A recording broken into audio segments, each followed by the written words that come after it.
Hello बच्चों, welcome back to Solve chat.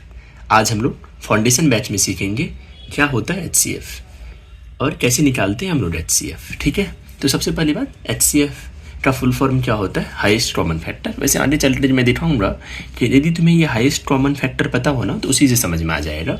यदि तुम महत्तम समापवर्तक का सही से मीनिंग समझ लो ना तो उसी से आ जाएगा समझ में कि क्या होता है HCF। चलो एग्जाम्पल लेके समझते हैं। अभी मैं पहले आज डिफिनीशन नहीं बताने वाला हूँ, ठीक है। चलो यदि मैं तुमसे पूछूं कि 12 और 18 का HCF क्या होगा, मैं तुमसे क्या पूछ रहा हूँ कि 12 और 18 का क्या होगा महत्तम समापवर्तक। मेरे को एक बात बताओ, अभी कुछ दिनों पहले हम लोगों ने सीखा था ना कि क्या होता है अपवर्तक, कैसे निकालते हैं अपवर्तक, राइट। तो 12 के अपवर्तक बताओ, याद है क्या क्या कहा था हम लोगों ने, क्या डिस्कस किया था हम लोगों ने कि ऐसे नंबर्स के बारे में बताओ जो 12 को पूरा पूरा डिवाइड कर दे। एक नंबर तो 1 हो जाएगा और 12 तो खुद को करेगा ही पूरा पूरा डिवाइड।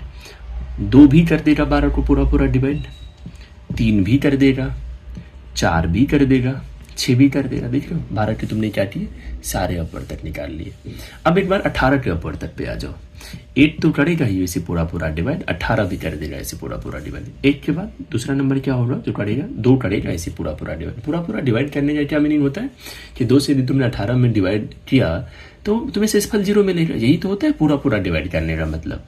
अब जरा देखो, 3 भी इसे पूरा पूरा डिवाइड कर देगा, 6 भी कर देगा, 9 भी कर देगा। एक बात बताओ, तुम ऐसा तो नहीं सोच रहे कि सर ये जो अपवर्तक लिख करके बता रहे हो HCF निकालना, इसमें तो बहुत ज़्यादा टाइम लग जाएगा। हाँ मुझे पता है कि तुम यहाँ पर कर दोगे 12 से 18 का, 12 और 18 का HCF निकालने के लिए बड़े वाले में छोटे वाले से बाहर दे दोगे, डिवीजन मेथड अप्लाई कर दोगे, तुरंत आ जाएगा आंसर। मुझे पता है तुम्हें आता है HCF निकालना, मीनिंग समझा रहा हूँ मैं तुम्हें आज के क्लास में, ठीक है। अब जरा देखो, मेरे को बताओ कौन कौन सा इसमें तुम्हें कॉमन दिख रहा है। याद है LCM में भी कॉमन था, हम लोग कॉमन पे फोकस कर रहे थे। देखो 1 है कॉमन इसमें, ठीक है। 2 भी दोनों में मेरे को दिख रहा है, 3 भी मेरे को दोनों में दिख रहा है और 6 भी दोनों में दिख रहा है। देख रहे हो 4 कॉमन तुम्हें दिख रहा है। लेकिन जरा नोटिस करना क्या लिखा हुआ है, हाईएस्ट। क्या लिखा हुआ है, महत्तम। क्या मीनिंग होता है हाईएस्ट और महत्तम का, सबसे बड़ा। ये जो तुम्हें 4 कॉमन नंबर दिख रहे हैं ना, 1 2 3 और 6, सबसे बड़ा कौन है इसमें, 6 है ना सबसे बड़ा। सबसे बड़ा क्या है, 6। यही है तुम्हारा आंसर।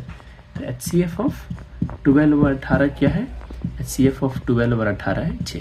इस तरीके से भी जो तुम करते डिवीजन मेथड से तो यही तो आता। 6 से यहाँ पर तुम 12 में डिवाइड करते, फिर यहाँ पर शेषफल आ जाता। यहाँ भी तुम क्या बताते कि HCF 6 है। अब जरा वो जो मैं स्टार्टिंग में तुम्हें बता रहा था ना कि नाम से ही तुम्हें पता चल जाएगा। जैसे देखो हाईएस्ट कॉमन फैक्टर, सबसे पहले तुमने क्या किया, सारे फैक्टर लिख लिए 12 और 18 के, सारे अपवर्तक लिख लिए। उसके बाद तुमने क्या किया, कॉमन पे तुमने किया फोकस। फिर हाईएस्ट था, तुमने सबसे बड़े वाले पे फोकस किया। जरा हिंदी वाले नाम को देखो, महत्तम समापवर्तक है। महत्तम का क्या मतलब होता है, सबसे बड़ा, सबसे बड़ी। समापवर्तक का क्या मतलब है, समाप का है समान और अपवर्तक। समझ रहे हो बात तुम कि पहले तुमने अपवर्तक में क्या करोगे, अपवर्तक में कौन कौन सा समान है, कौन कौन सा कॉमन है, फिर सबसे बड़ा वाला। समझ में आ रहा है तुम्हें। इसी टाइप से था ना वहाँ पर LCM में, लोएस्ट कॉमन मल्टीपल कि सबसे पहले सारे मल्टीपल, फिर कौन है कॉमन, फिर उसमें सबसे छोटा कौन है। यहाँ पर सबसे पहले सारे फैक्टर, फिर कौन कौन उसमें कॉमन दिख रहा है अपने को, फिर उसमें सबसे बड़ा, ठीक है।